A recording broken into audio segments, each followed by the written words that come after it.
বৃষ্টির পানি কমতে শুরু করা এবং একই সাথে রোদ ওঠায় হাওড়পাড়ে কৃষকদের মধ্যে স্বস্তি ফিরছে। ভেসে উঠছে কৃষকের কাঙ্ক্ষিত জমির বোরো ধান।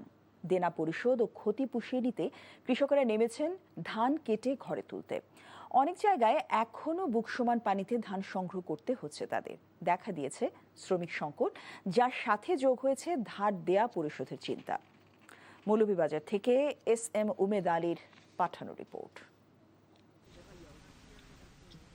পাহাড়ি ঢল ও অতিবৃষ্টিতে বোরো ধানের এমন ক্ষতি হবে কেউ ভাবতেও পারেননি। কৃষকের ভরসা ছিল বৃষ্টি বা পাহাড়ি ঢলের পানি প্রকল্পের পাম্প চালিয়ে নিষ্কাশন করা সম্ভব হবে, কিন্তু বাস্তবে হয়েছে উল্টো।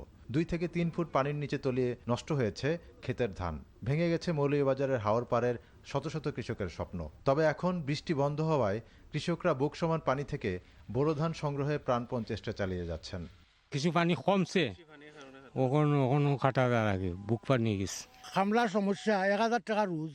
আমরা জায়গায় কিয়ার জায়গায় খাটিয়া 10 মন ধান হয় না। যে ধানগুলা উঠে এগুলা খাওয়ার উপযোগী নাই, অনুপযোগী পড়ছে। যে ঋণ দিমু হইতো না, নিজে খাইমু কিতা এখন তো চিন্তা করে হইরাম না। যেটুকু ধান পেয়েছেন তার ন্যায্য মূল্য পাবেন কিনা তা নিয়ে কৃষকদের মধ্যে রয়েছে সংশয়। কৃষি বিভাগ যে ক্ষতির কথা বলছে, বাস্তবে এর কয়েক গুণ বেশি ক্ষতি হয়েছে বলে দাবি কৃষকদের। মৌলভীবাজার কৃষি সম্প্রসারণ অধিদপ্তর বলছে, এবছর জেলায় 62,400 হেক্টর জমিতে আবাদ হয়েছে, যার মধ্যে ক্ষতি হয়েছে 4,206 হেক্টর জমির বোরো ধান।